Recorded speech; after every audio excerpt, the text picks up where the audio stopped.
Good day, everybody, and welcome. I am the spiritualist, Curt Williams, and welcome to the show.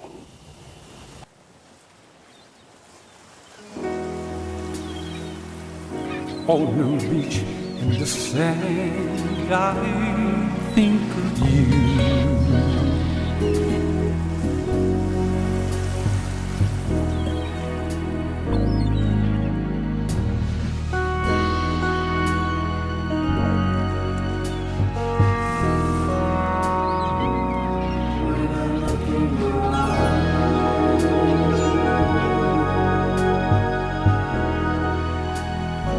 I think of you.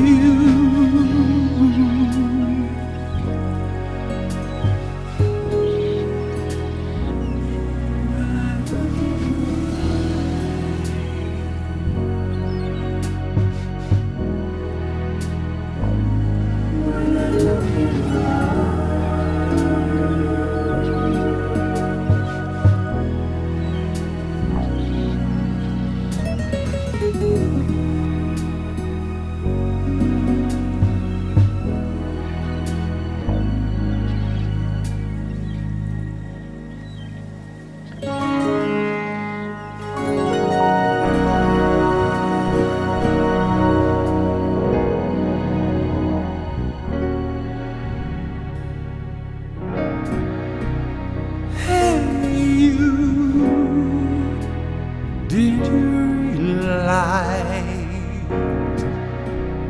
I love you all my life? And when you're gone, I'm more alone.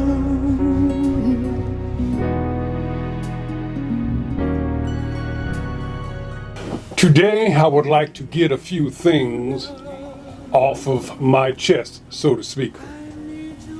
I was on the internet, on YouTube, and I was listening to a guy by the name of, he calls himself Professor Dave. And he was criticizing Billy Carson and Terrence Howard. The reason I would like to defend Terrence Howard and Billy Carson is not because I believe that they were right or wrong, or I just want to get the attention of the person who was doing the criticizing, because I really wish he would try to criticize me. The reason I would love for him to try to criticize me is because, like I said, I am a spiritualist. A spiritualist is somebody who communicates with their spirit to a level to where I am so sure that this relationship is exactly what it is, that I've given my spirit the permission to lead the way. I do what it wants to do. And anything I ask my spirit to do, it will do it for me if it wants to. It knows what's best. The problem with science, for me anyway, is that I am not a scientist. When you go through media training, they will teach you, do not try to pretend to be something that you're not, because the experts are going to see right through you. And so I don't try to be a mathematician or any type of scientist. However, I believe that I can prove anything that I'm saying simply because everybody has the ability to do what I'm doing. I don't know why some people have more difficulty than others. I don't know why some people never hear anything. And I think the reason they really don't is because of their upbringing and the way they have come about their humanity. There's things within philosophy and religion that seems to not want people to talk to their spirits, because if they did, in fact, they would not depend on the religion itself. And a lot of times spirituality and religion conflicts. I've lost a lot of friends because of the fact that I'm not a a born again Christian, for instance. In fact, I never was. However, the problem is born again Christians want you to be born again Christians too if you want to be their friends. But I never quite was able to grasp that religion because I always had a level of spirituality in me ever since I was a child. And it always said that there is something wrong with any religion that says we are entitled to the kingdom of heaven and you are not. Simply because if you are not, then I'm not going to want to go. What's the difference between that and any other kind of ism and racism and things like that? You know, if as a black man, if it was a white thing and blacks couldn't go, I wouldn't want to go. So as a spiritualist, and a spirit has no color, and as we reincarnate, we could be anything. So you really have to love everybody. And if a religious aspect doesn't understand that, then I can't be a part of it. So in spirituality, everybody gets to go, you know, and I also have a lot of issues that people think I'm a little crazy about. I mean, as a black man, we went through a civil rights movement. It was a difficult thing going through slavery. It was difficult, but it was something that had to be done. What I can't understand is how can go to hell be any better? If you want to protest something, you ought to protest going to hell, because that ain't fair. I protest the Creator. If the Creator is really sending people to hell, he needs to be protested. I know there's no such thing as hell, so I know that would be a waste of time. But I'm just saying, hell ain't fair, especially if you're going to blame Adam and Eve or the curse of Ham and all that for him creating it. Let me tell you something. If there is such a hell and I went, the first thing I'd want to ask God is that, God, you created me and you knew what I was going to do. So it's your fault that I'm in here. If you hadn't created me, I wouldn't be here. So this is your fault.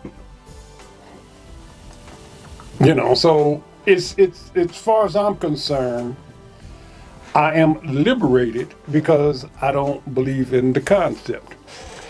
I knew that I would get a lot of flack, a lot of going back conversations and argument about this, a lot of these biblical aspects. That's why I took a lot of time in my research about King James and the King James Bible.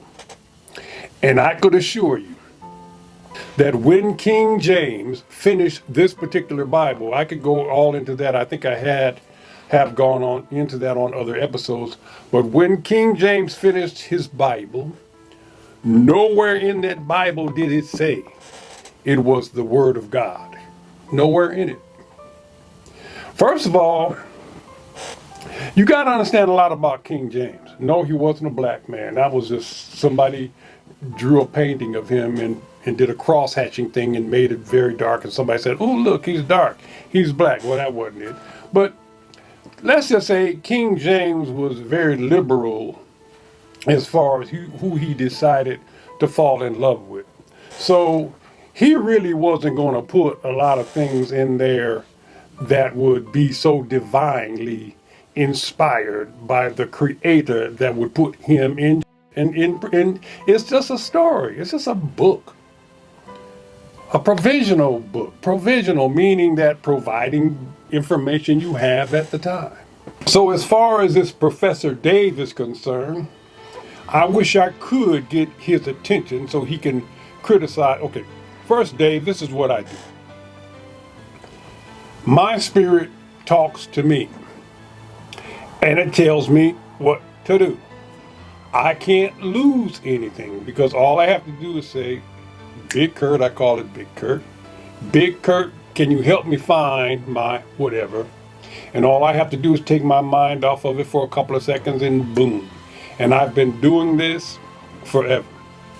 If you come at me, what I'm going to do is I'm going to teach you how to do the same thing, because I cannot wait to work with a scientist. I would create things myself, except it wouldn't do me any good to ask my spirit to teach me scientific things if I'm not going to understand the language. I'm not going to understand the language, and leave that to the scientists. You guys love that stuff. I don't care that much about it. So, I'm not trying to be a scientist. If that's what I was going to be, then I would be one. No, it's not my thing. My thing, my little whatever it is that I'm trying to teach people, is spirituality, because this is the only thing that's going to save humanity. Because the way we're headed, we ain't gonna make it. We like to fight too much, and we're fighting behind stupid stuff, and nothing likes to fight more than religion. Religion will believe, they will kill you because they'll say God told us to kill you. So, spirituality, where everybody appreciates everybody, is the only thing that I can back 100%. This is what I believe my spirit called me to do. It's not even a belief. If I didn't do what my spirit said, it would have gotten on my last nerve. It would have bugged the hell out of me, and it would have forced me into doing it anyway. It's a part of the Akashic record. It's a part of the record that you established before you were born, and this is your life's mission. This happens to be my life's mission, and there was no way of getting around it. I tried to sing, and my spirit used to help me do that too. It used to put me in positions and tell me to do little stuff while I was singing, and I used to do it, and I said, with this going, I'm going to be fabulous. And then all of a sudden it stopped. Then I got into business, and it helped me with that. Everywhere you turn, boom, boom, boom, was making connections, boom, boom, boom.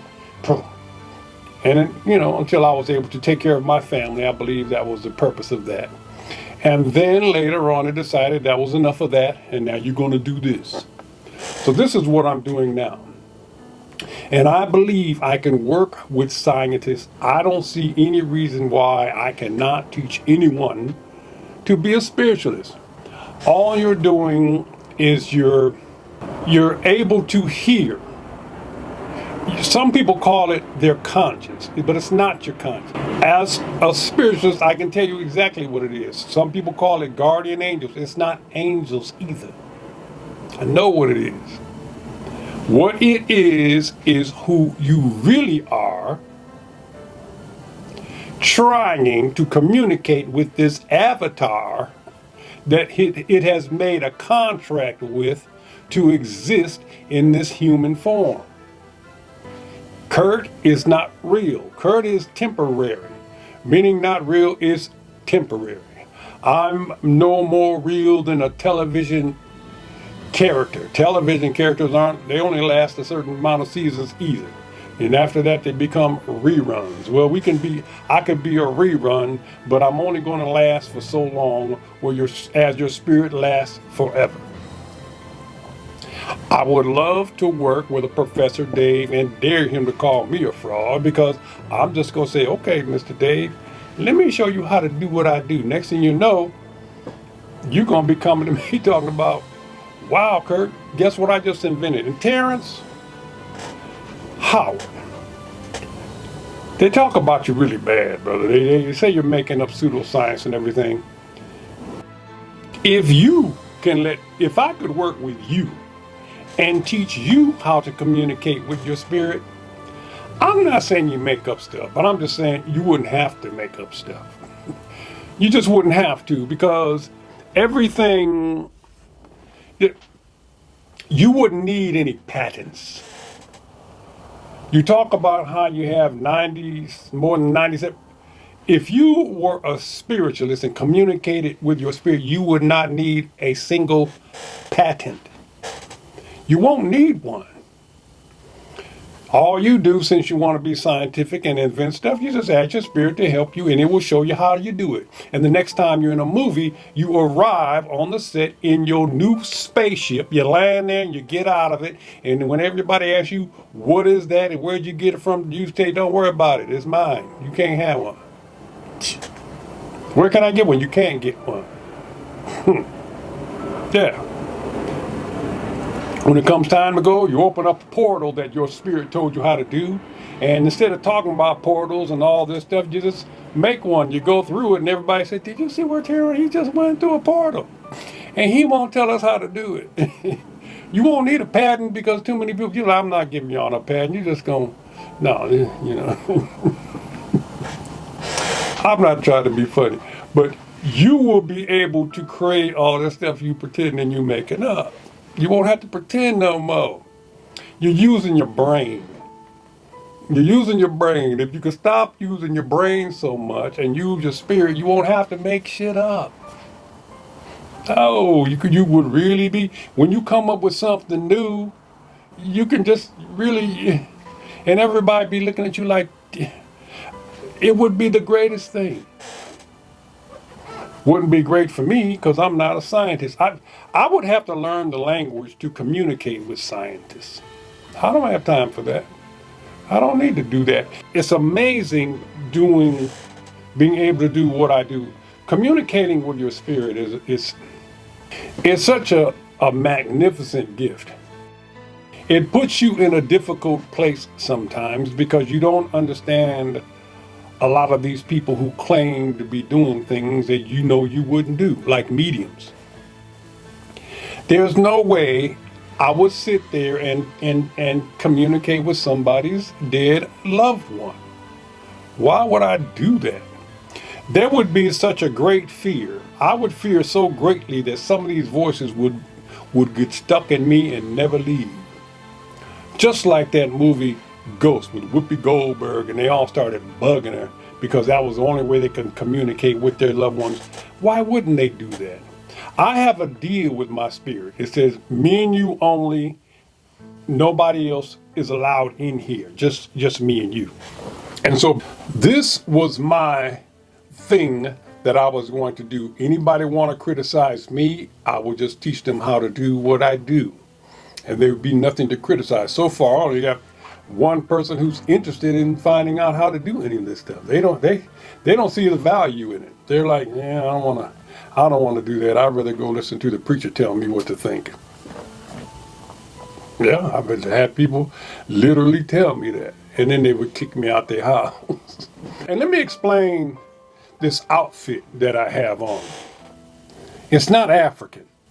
Not in so much as, actually, I was going for the Joffrey Jofer coming to America kind of a thing. But I was somewhere and a young man saw one of my videos and he told me, he said, you look like you're from my country. I said, really, what country is that? He said, India. He said, what you have on is from India. So I think I look like I'm from India. But maybe India with a twist. So I'm not trying to be Afrocentric at all. I just like the movie and I like what they were wearing. And I said, hey, you know, if I'm gonna have a TV show, that's what I'm gonna be. But I dress like this every time I go out, so it's not a foreign thing to me. Anyway, I will dress like this. And it's really the craziest thing because people like to walk up to me and ask me, who do I think I am? Well, I'll tell you what though, being a spiritualist is a very unique thing. I remember going to vote a few years ago and it was at a church. And on this church, there was a wall of over 100 pictures of the past ministers that have served there. And I knew that every one of those pastors up there were going by one book only. Over 100 individuals in just one book. From the beginning, from the oldest one there to the most recent. One book. Why would so many people be teaching one book? That's not the way to raise the spirituality of people. And 10,000 years from now, the whole building will be full of pictures of people teaching from that one book. Spirituality tells you that there's a lot more out there to learn. A lot more out there to learn than just the one book. And the one book is not even correct about a lot of things. It's not correct about a lot of things. And if you were a spiritualist, all those things would be obvious to you. You know, some of the stories are just downright juvenile, if you ask me. You know, and so anyway, when I tell you that my spirit talks to me, when I say it is mine, is because it was, I don't mean when I say it is mine, but when I say that it is me, I say that because it took me a long time to realize who was on the other side of here talking to me. And the way he was talking to me. He was talking to me the same way I talk. He sounded like me. The words, the timbre, the whole vibe, the way I say Curt. That's how he talked to me, Curt.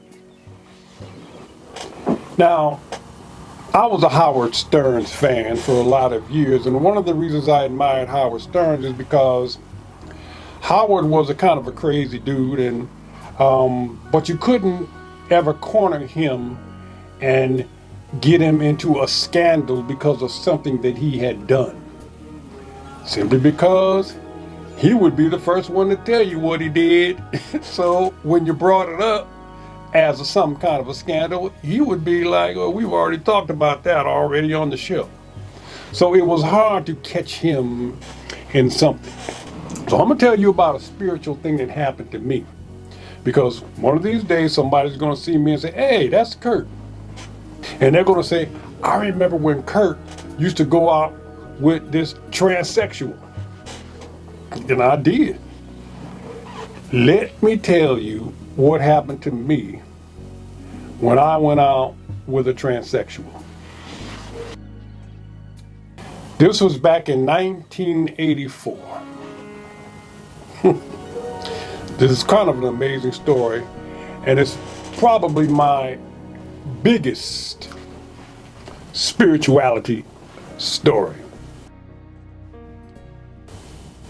I used to be a model, and when I was modeling, I would not be a model that was on the stage with everybody else. I would do the intermission.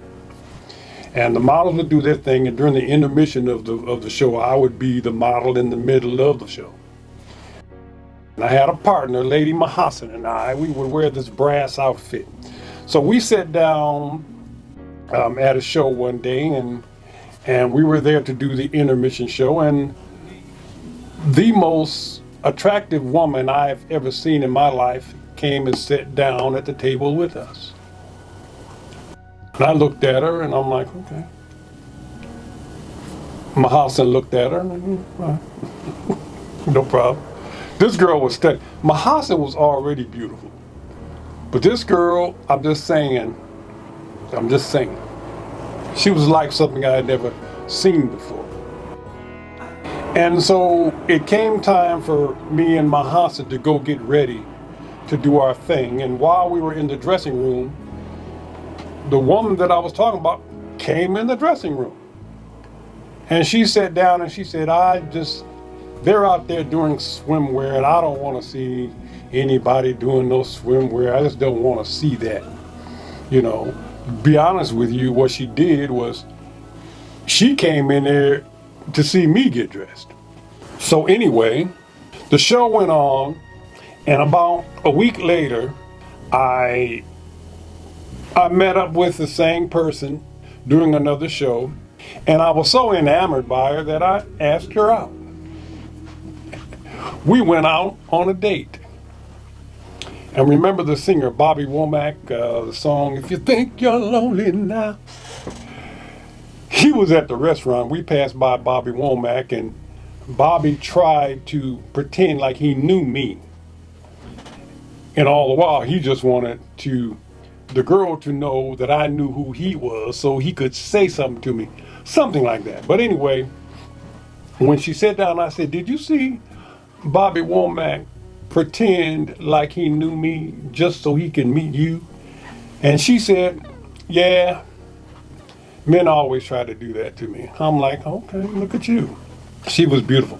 This kind of thing went on all night. My manager owned a club in Beverly Hills, and he was mad because I was on a date with her. He said, damn it, Curt, you got her, man. I've been trying to talk to her for 10 years, man. And you got her, and you got her. I felt so bad that I was going out with her. I went and told the other girl that I was dating that I was going to go. I was saying, I just have something to confess to you. This Saturday night, I'm going to be going out, on a date with this other woman, and I just want to be man enough to let you know. And she went off. Curt, I'm so sick of you going out with all these little simple-minded. And she said, I could see if it was the one that was at the table with us at the fashion show. And that's the one it was. I said, I didn't want to tell her, but that was the one. But that's just how tough she was. To make a long story short, we went out a few times. And then, of course, you take these two fabulous people. We were fabulous. You take these two fabulous people and you put them together, and the things are going to happen. So things happened. And while things were happening, I noticed something about the girl. She seemed to be very good at being super seductive. The only way I can explain it was that she was special. Not only did she look good, she had a way about her that was just extremely alluring. And as our relationship progressed, ultimately, we did the grown up. I mean, I'm 66 years old. If I can't admit I did the grown up by this time. Anyway, and like I said, the church people don't want me no way, so who do I have to be embarrassed of? So anyway, we did the grown up because we was grown. And things was up. But anyway, all of a sudden, a voice, who we now know is Big Curt, said, Curt. I was like, what? What do you want? Curt. I'm like, what do you want? What? And this is a bad time. This is not a good time. But I knew it wanted to tell me something. I had to, I'm like, what? The voice said, Curt, how many women have you been to bed with? And I said, I don't know, maybe a few, a couple. I don't know why. Why? I'm talking to this voice while I'm trying to get busy, and then the voice said, Curt, when was the last time you were with a woman that felt like this? What I believe what I believe happened was the particular woman who had had a complete sex change hadn't been active in a while, and there wasn't a lot of, it was like I was hitting a dead end, and it was different. But as soon as I realized what it was trying to say, all I could think was, oh no. And it very laughingly said, oh yes. And then I looked down at her, and that's when I realized. So what I'm doing right here is trying to give you an example of how personal your spirit is. I didn't do anything crazy. I left, and then, and I was quiet. I was very quiet. Matter of fact, to finish the story, I went home and told my parents. I came home. I said, I think I went to bed with a dude. It was a transsexual, a complete sex change. But I said, I think I went to bed with a dude. And they were like, calmly, what? You don't know? I said, no. She had a sex change. And they were like, well, if she had a sex change, then she's not a dude. And I'm like, really? Yeah, Curt, just consider it a woman with a handicap. you know, you know, say she's more than a woman. And I'm looking at them going, really? So I invited her over to dinner. So to make a long story short, me and this particular woman got along very well for a little while, and that's that. So, and then I became very defensive. I would go somewhere and I would see her, and she would walk up and give me a hug, and people would run up to me, Curt, guess what, man? That's a guy, and I would defend her. No, she's not. No, she's not. That's, because I will defend my friends, and so. Next thing I know, I was watching her on the Murray Povich show. She went on the Murray Povich show before they started doing this baby daddy stuff and revealed to the whole public that and everybody was so shocked. And because of all the famous people that she was gorgeous. But anyway, these are the kinds of things that your spirit will help you with. And I have 1,000 stories just like that. And for this Professor Dave, if you ever get a chance to criticize me and want to get with me, I will teach you how to talk to your spirit, and then your spirit will teach you and tell you how to invent things that you never thought you would ever be able to do. Because I believe your spirit can do that. Thanks everybody for coming, and we will see you on the next episode.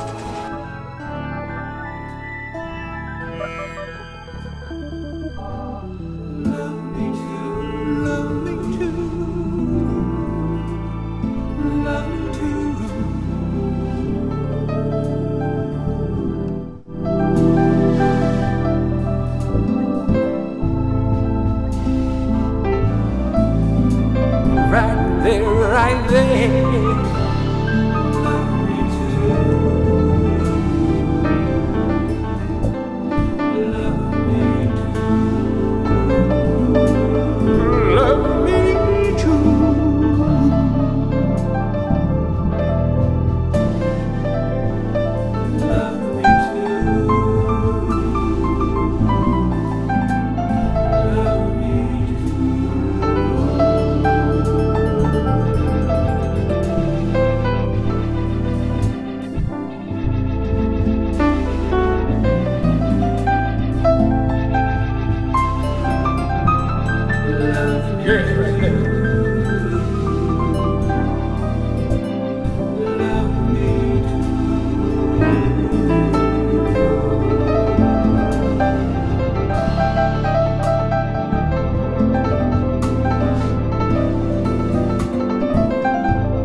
Subscribe and push the like button.